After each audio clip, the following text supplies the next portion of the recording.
getting even closer to close friends.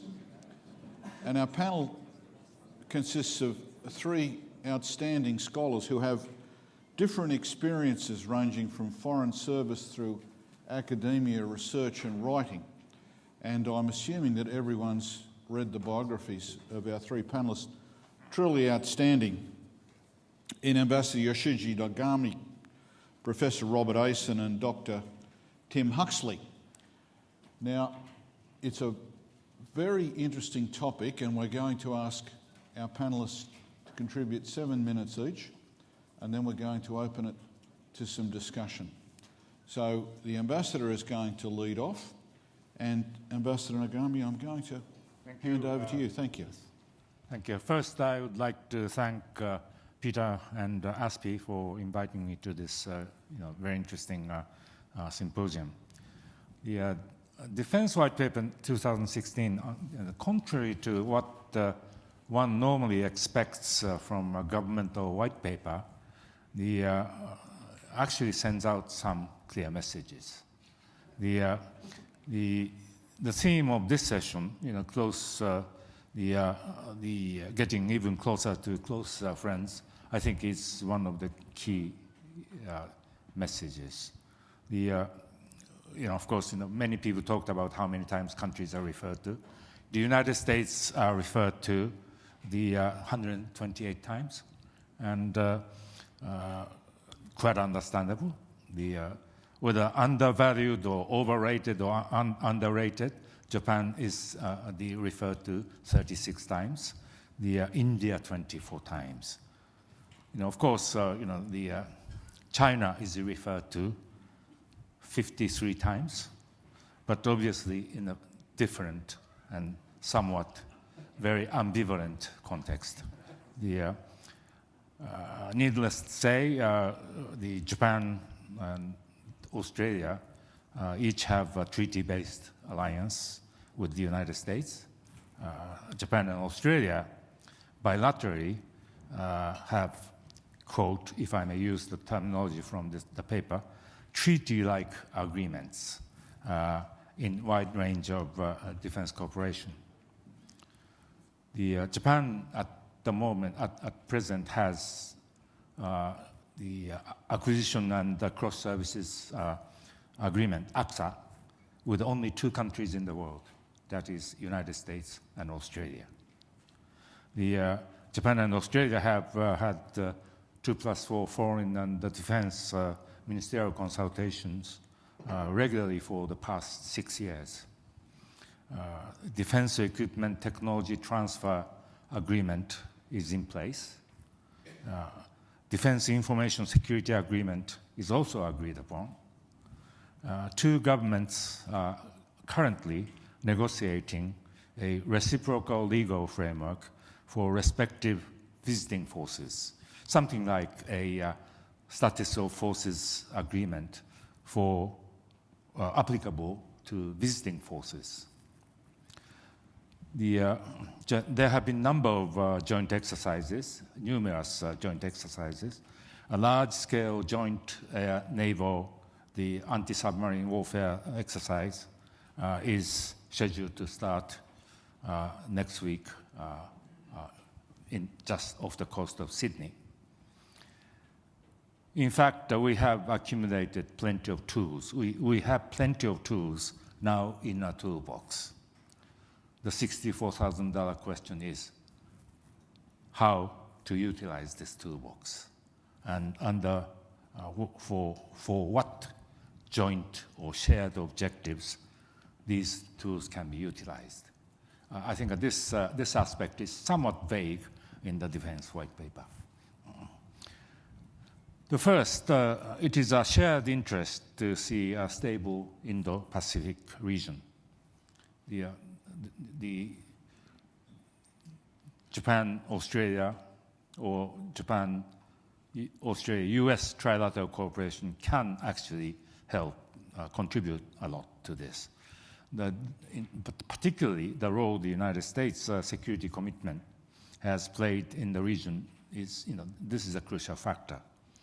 The Japan-US Security Treaty, the Japan-US Security Alliance, contributed to this. Under the Japan-U.S. Security Treaty, U.S. forward deployment strategy has been given a solid foothold. And the reinterpretation of the right of collective self-defense by the Japanese government in July 2014, and subsequent renewal and updating of Japan-U.S. Defense Cooperation Guideline last year, last April, is an important contribution to the U.S. rebalancing or U.S. pivot to Asia, and increased also Japan's role. The key elements of the new guidelines are actually seamless coordination from peacetime to contingency situation or phase zero situation to the creation of a full-time standing alliance coordination mechanism. This is a full-time the coordination mechanism. And joint response to gray zone contingencies. We have been talking about in the previous session, the hybrid situation or gray zone situation. The armed, fisherman or the heavily armed law enforcement maritime players. So gray zone is really a difficult issue, but nonetheless we are trying to respond to this. A series of security legislation which just came into effect at the end of last month, also give a solid legal basis for such enhanced cooperation between Japan and U.S. or enhance the Japanese role in this context. The second area, the white paper emphasizes importance of securing the rules-based global order. We have been talking about this throughout the meeting. We certainly welcome this. Achieving this, however, is more difficult and complicated than securing the physical stability in the first. How alliance or the defense cooperation can play in this particular area is a very, very difficult question. Because this issue involves such complicated elements as values. This and also no single country can cope with this situation. This requires collective response, and this collective response is also based on such elements as shared values. So it's a very difficult aspect as we discussed as I raised the question yesterday morning session. I would like to see the more articulation of rules-based order. I would like to see such words as liberal or democratic added to this, but nonetheless, it's still this is a very difficult task. We know very well that some countries in the region are sensitive to these words, but I think we should not be oversensitive to those who claim to be sensitive to those words. After all, they have already calculated into our sensitivity toward their sensitivity in their strategy. So we do not really be too much shy about it. After all, they have benefited from the post-war liberal democratic rules-based order, and how effectively and jointly Japan and Australia and with the United States can cope with this region, if not this regional, if not global revisionist challenge posed in particular by China. we are still very much influenced by this 19th century type of realist perception, such as advocated by Lord Palmerston. Once he said something like, there will be no permanent allies, no perpetual enemies, but the only thing permanent is national interests. 19th century, that's understandable.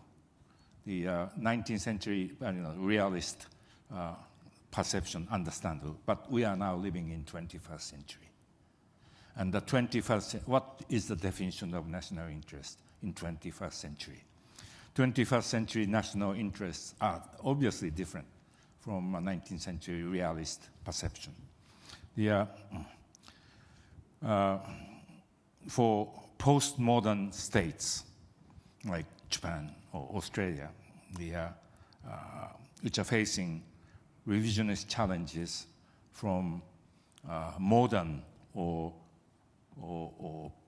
neo-Westphalian states, what would be our sort of response in the context of national interest? I think this theme of the securing rules-based or global order or regional order, we have to think about this element, and unfortunately, this element is not really articulated in the Defense White Paper. Thank you very much. Thank you, Mr. Ambassador. That was a splendid opening. Professor Ayson, your perspective. Thanks please. very much, and it's a great pleasure to be here. Thank you for the chance to be here, Peter, and it's a great honour to be here between two people whose views I value highly. Because this is a Strategic Policy Institute event, I wanted to take a little bit of time to think about what I think strategy means, and I think it's about that relationship between ends and means and what connects them, and also it's about the influence that one wants to have over other strategic actors. And so those are themes in the few minutes that I have today. In terms of the ends, that takes us to this rules-based situation we're talking about. And you will find words of that nature in New Zealand's 2010 white paper. Our 2016 white paper is going to be out very soon, but it's not yet published. But there's a sense in which New Zealand has anticipated some of this to some extent.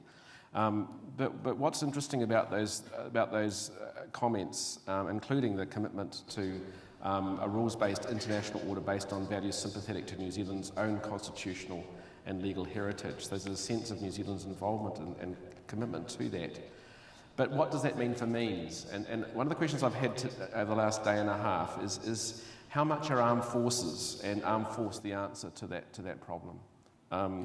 How much diplomacy, rather than what Thomas Schelling called the diplomacy of violence, is really important here. And so in that sense, I think New Zealand will put a strong preference in terms of some of the institutional relationships. And so in that Defence White Paper a few years ago, it talks about the importance of collective security. It talks about the importance of the United Nations.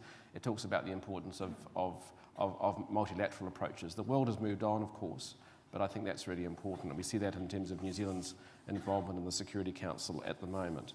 And then what does the rules-based approach mean for influence? Obviously, in the last little day again, the emphasis has been very much on working with partners, particularly for Australia, working with the United States seen as the main promoter of that rules-based system. Also, we've heard about the importance of working with Japan, and yesterday morning with Minister Payne's talk about Indonesia, Malaysia, and Singapore. Those are all important partners. But of course, the influencing China on this obviously is one of the sort of the implicit issues here. And I think, if you look at the defence assessment that New Zealand put out in 2014, which is still the best guide to what our white paper will say in a few weeks, it says this: New Zealand and Australia share a common interest in the peaceful accommodation of China within the existing rules-based system. So that's, again, consistent with what we've been hearing over the last little while. But that's, of course, not easy as it sounds. Now, China's behaviour, and some of it may be challenging some of those rules, And China clearly wants to adjust some of them, as any great power that's rising would want to. But China's also benefited very significantly from them. So the question is, how does a defence white paper, such as the one that's just been published, make room for China as a partner, or does it exclude it rather too early? And speaking of inclusion, the Defence White Paper 2016, the Australian ones, references to New Zealand are very, very interesting. Much more prominent place given to New Zealand than the previous two white papers, which tended to put New Zealand into a kind of a South Pacific box. It's partly due to the New Zealand's involvement with Australia in the Iraq training. It's also, though, an emphasis on New Zealand as an ANZUS ally with similar interests and values and a commitment to those rules. And those are very interesting, because when I look back at the Defence White Paper of New Zealand a few years ago and the Defence Assessment, we talk about Australia as a close ally and as a treaty ally, but the ANZUS word is not mentioned. And it's quite interesting in terms of what that means in a New Zealand as well as in an Australian context. But you can be guaranteed that the Defence White Paper that we produce will emphasise Australia as an ally and partner, bar none. That will be very strong. And there are signs of convergence, increasing convergence in terms of the position on supporting the US rebalance in the region, although that's without US forces present in New Zealand as they are in Australia. New Zealand's view on the South China Sea issues are firming up. And you might think that that means that New Zealand sees itself as part of a sort of Australia's maritime shaping effort. But while there is a strong maritime focus in the way New Zealand is heading, it's not so much for those higher intensity maritime operations in Australia's wider area of interest, the sort of that Indo-Pacific dimension. And so there is a difference there. And I think the strategy is different too, in a sense that Australia sees the US as central to its own security in such a direct way. The alliance connection has helped that preponderance of power in Australia's maritime approaches.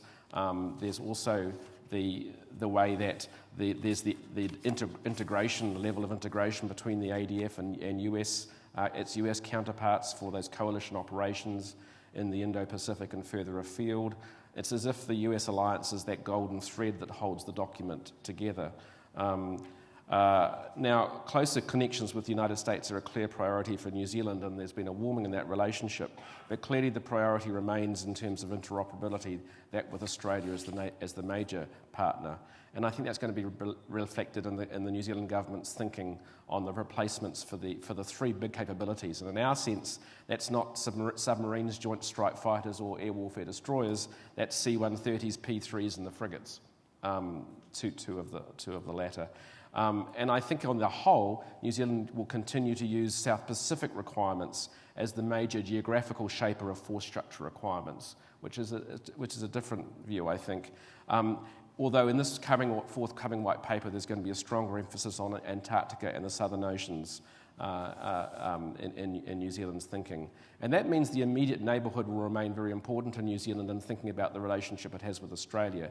There's a line in the Defence Assessment a couple of years ago that says the international community expects New Zealand and Australia to take the lead on security and other issues in the region, and it says it is likely that over the next 10 years New Zealand will deploy military and other assets in support of a Pacific Islands Forum member in a crisis beyond standard disaster response. So that remains an important defence task for New Zealand and I think for Australia, and that needs to be kept at the forefront of our minds, even though Iraq and South China Sea kind of compete for attention. But my last point is this, and I hope I've been suitably brief.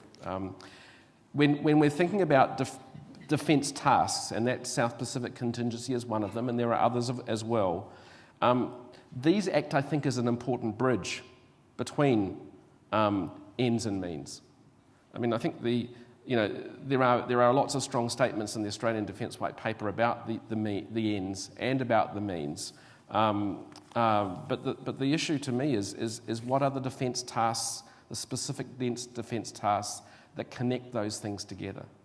That's the part I'm still kind of asking some questions about, and that's, I think, that is a very hard part of strategic policy. And I wouldn't pretend that anyone, including over the Tasman, have worked that out. But I think that's the area where I think further thinking, including what that means for choices about defence force structure, needs to be undertaken.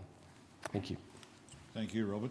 Very disciplined and very focused in your analysis. Thank you. Dr. Huxley, to take us forward. Thank you very much. Before making some brief comments and a couple of suggestions on the theme of Australia's defence relations with Southeast Asia, I'd like to thank Peter Jennings and ASPI very much for bringing me to this excellent conference. Like its recent predecessors, the new white paper says quite a lot about Southeast Asia. The Strategic Outlook chapter reiterates what I suppose is an axiomatic conventional wisdom that the geography of the archipelago to Australia's north will always have particular significance because any military threat and indeed some low-intensity challenges are likely to approach through that archipelago. The White Paper also notes Australia's deep economic security interests in Southeast Asia, including the fact that nearly two-thirds of the country's exports pass through the South China Sea, and that Southeast Asian instability, whether within or between countries, could affect Australia's security. And significantly, there is a particularly strong emphasis on the dangers of escalating tension in the South China Sea. Now, that focus on the South China Sea is striking, but the White Paper's general confirmation of the importance of Southeast Asia for Australia's security is hardly a radical departure. Indeed, Australia's wide-ranging security interests in Southeast Asia are reflected in the breadth and depth of long-standing defence relations with the sub-region. Those with Malaysia and Singapore are particularly strong bilaterally and also through the five-power defence arrangements. And Australia has, of course, also worked hard to develop a mutually valuable defence relationship with Indonesia with fluctuating but cumulatively not inconsiderable success. It's probably fair to say that this aspect of bilateral relations with Jakarta is now stronger than it's ever been, and the significance of that growing security link was underlined by the fact that Indonesia was included with China among the key countries briefed in detail on the White Paper's content in advance of its release. Elsewhere in Southeast Asia, Australia's got long-established defence relations with the Philippines and Thailand, both of which are technically still allies through the Manila Pact, a fact that is often forgotten or overlooked. There are also less substantial exchanges with Brunei, Cambodia and Laos, a burgeoning partnership with Vietnam and an embryonic one with Myanmar. In light both of what the Defence White Paper says about the importance of Southeast Asia and also of the tangible reality of Australia's defence relations throughout the sub-region, the muted reaction in Southeast Asia to the new statement of Australia's defence policy has been rather striking and surprising, whereas China's official response was quick and essentially critical of Australia's stronger defence posture and tightening strategic relations with the US. Even 6 weeks after the White Paper was released, there's been scant public reaction from Southeast Asian governments. Apart from Southeast Asian governments' general unwillingness to comment openly on other states' policies, which has also been seen in their generally low-key response to both China's activities in the South China Sea and US FONOPs there, another factor may explain the lack of overt reaction in Southeast Asia to the White Paper. And this is that Southeast Asia may simply matter a lot more to Australia's security than vice versa, or at least that may still be the perception in Southeast Asian governments and armed forces. Despite Australia's defence cooperation efforts in Southeast Asia over many years, to the extent that security and defence establishments in that region look outwards, they tend to be consumed with their complex hedging strategies in relation to China, the US and Japan.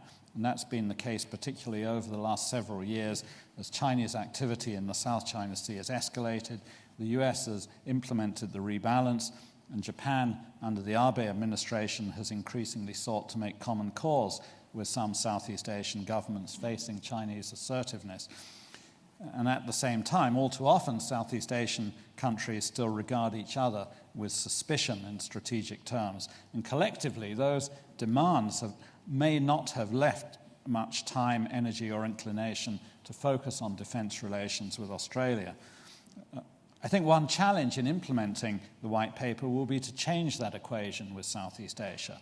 Australia needs to become a more engaged and influential player in the sub-region to its immediate north, as its common interests with Southeast Asian governments in responding to China's strategic challenge become increasingly pronounced. There's no sign of slowing in China's pressure, and there's increasing concern across Southeast Asia over the way that China is unilaterally and rapidly altering the regional strategic environment. Until recently, there were good reasons for thinking that Southeast Asian countries' political dispositions and their strategic doctrines ruled out any step change in the scale or intensity of their defence cooperation with each other, with the US, or with Australia.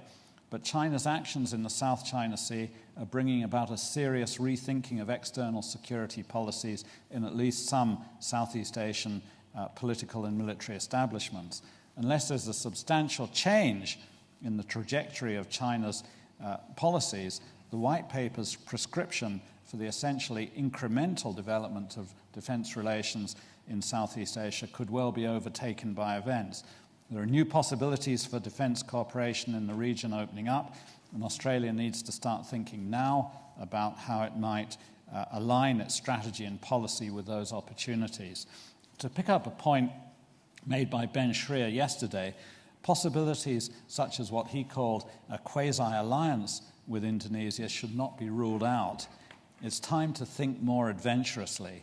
This could involve going substantially further than the objectives set out in the bilateral DCA with Indonesia signed in 2012, building on decades of previous cooperation to collaborate more intimately, even in the near term. Why not, for example, think about coordinated contingency planning with Indonesia and other Southeast Asian counterparts? What about exchanges of senior officers to post in operational headquarters?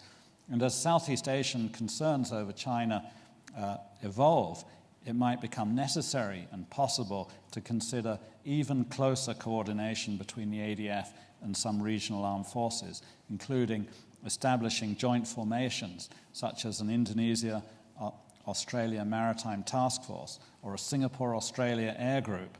Ultimately, this suggests a movement towards a coalition-type arrangement between Australia and key Southeast Asian countries, naturally in the broader context of a continuing US rebalance and a strengthened ANZUS relationship. Now, those suggestions might appear overambitious, but my sense is that the strategic environment to Australia's north, and I live right in the middle of it in Singapore, is changing so quickly and adversely that a potential step change in defence relations with Southeast Asian countries should very seriously be considered. Thank you. Thank you very much, Tim. More serious food for thought there. We're going to throw it open to questions. An initial question from the chair. Mr. Ambassador, you raised the issue of values, and it was taken up in the discussion that followed. Professor, I think you followed on there. You're looking at values in terms of diplomacy in large measure. I was just going to ask how you saw arguments about values in terms of domestic opinion amongst our different political constituencies, Australia, Japan, New Zealand, the region. I think there is a general awareness amongst Japanese that Japan is the country which has benefited most from this post-Second World War liberal democratic order. And and in the face of what I describe as a sort of modern or pre-modern challenges that we are facing, these days, I think there will be no domestic reaction or strong reaction to this sort of bringing in this value aspects into the foreign policy. In fact, the fact that the Prime Minister Abe has got fairly strong support is some indication of this. I'm actually working on values in foreign policy, and it's actually a vexing issue because at times an emphasis on common values can increase cooperation amongst a small group, perhaps some of the possibilities for coalitions, but it can also intensify the divisions between countries that have different value systems. And given the diversity across Asia Pacific, and particularly the differences in values between, say, the United States and China and also some of the other countries in the region, I think it's an important area, but I also think we have to tread quite carefully. What I have noticed in New Zealand is that amongst my students, for example, is not in values, but they are a more conservative bunch than you would have expected, say, 20 or 30 years ago. And so things have changed. They know the world is changing, and their expectations about the non-use of force, I think, have changed as well. So that's one area. When Prime Minister Key said that New Zealand was standing up for its values to send forces to join the Australians in training in Iraq, that raised some eyebrows. But the biggest eyebrows were raised when he had earlier said New Zealand, that was the price of New Zealand being part of the club. So that's where there is a bit more perhaps question marks amongst some of the New Zealand population about are we doing things because of what we want, or are we doing things because of what others might wish? So that's the more divisive area, I think, in New Zealand, the New Zealand debate. Thanks, Robert. Tim, did you want to say something? I think I'd just add that Southeast Asia is an extremely diverse region of huge variety in terms of cultures and political systems. And I think from the point of view of most Southeast Asians, the most important political value is the freedom to evolve their own systems over their own time scale. And I think that suggests that an Australian perspective should be one that helps to keep options open for Southeast Asian countries in terms of their freedom to make their own foreign policy decisions. Thank you, gentlemen. We're open to questions. Anthony. Microphone's coming.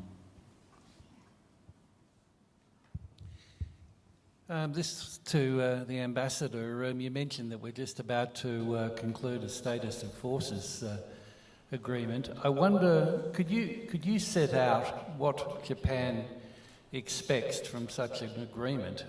Is it likely that we're going to see more Japanese exercising and so forth in Australia? You mentioned that next week there's a Japanese Australian naval exercise off Sydney.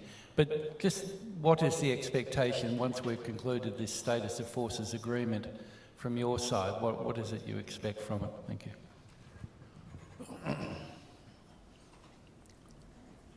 you. Actually, we're still in a very exploratory stage, still in the negotiation. And unlike the status of forces agreement that we have with the Americans, U.S. has bases, and forces are stationed. We are now talking about the visiting forces. What sort of privileges, what sort of the immunities and all these things for awarded to the visiting forces.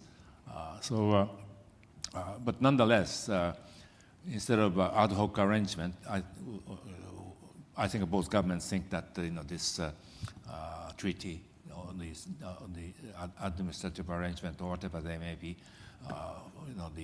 for coming up with something, reciprocal, legal base for visiting forces. How many elements will be contained? I think it's still subject to negotiation, and also subject to negotiation within each government. Yes. Are there any further questions? Peter.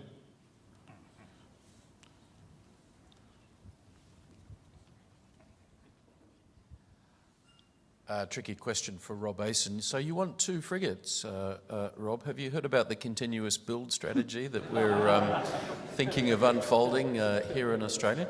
The last time New Zealand bought frigates, of course, was 9 and 10 of John's Istanbul Anzac class. I just wonder, is there surely not more opportunities for us to think about that It's always talked about, but seldom really achieved in terms of Australia-New Zealand joint capability development. And then a totally different question about the Pacific. So you talk about a forthcoming white paper where the expectation is to do more than your standard disaster relief type response. I just wonder if you can elaborate on that, and what are the kind of joint Australia-New Zealand options that emerge from that consideration? Okay, thanks, Peter. Yeah, look, I mean, I think all things being equal, I don't have the Latin that Paul does on that. Yeah, if you were looking for a particular joint, capability kind of thing moving forward that would recognise the importance of the bilateral relationship, then the future frigate one would be it. In terms of that list that I mentioned, the replacements for those three, for us, the big capabilities, the frigates are the last of the three. So it's, I think, in the order Hercules, Orion replacements, and then frigates. I don't think this current white paper, I mean, one of the things about the Australian document that's got clarity is that it says particularly future frigates, and it says P8s, and it says a mixture of C-130Js and C-17s. I'm not sure that our document will be as specific in terms of platforms in that way. And so as time goes on, the government's getting closer and closer to that decision point. So speaking personally, I think yes, that the future frigate, the question for New Zealand would be, given the types of things that Australia is building into those requirements, what would the per hull cost be for us, and how does that fit? And the government did, through its midterm review, throw some more money at defence a couple of years ago. But I think that the pressure on the budget will continue. So that would be my answer on that one. The second one is a really interesting question, because I think people think, well, it'll be about doing Solomons again or whatever, but we just don't know. I mean, we don't know each of these missions, whether it's Tonga or Solomons, or if we think of Timor in that kind of, or go back to the old Bougainville situation. They're all different. But it seems to me that what the government is signalling is that while the disaster relief is an ongoing kind of response almost every year at the moment, or every couple of years, there is actually a need to do something that actually has a military element to it, a closer to a combat element. And the government's been quite focused on this joint deployable task force idea in some ways as a way of trying to organise the way of thinking about the three services working together. And I think in that sense you see some elements of the cooperation already in terms of the way that we've looked at the availability of New Zealand vessels for Australian purposes while you go through transition arrangements. But I think one of the things that's hard for defence planners is to keep the two balls in the air. I noticed that in Australia, for example, one of the things is that it's either the sort of the interstate stuff, which is the big issue at the moment, and that sort of instability, or it's the domestic internal instability in our region, or the arc of instability stuff. And the question is, how do we keep those two balls in the air at the same time? That's a really hard thing. I'm sorry I didn't answer your second question better, but that's my best guess. Well, ladies and gentlemen, as I look about, I can say to our panel, gentlemen, you've done superbly well, because the room is still full. And keeping people from lunch is a singular achievement, but it just demonstrates beyond doubt that an excellent panel produces an excellent discussion. Ladies and gentlemen, could I ask you to thank our panel for their contributions?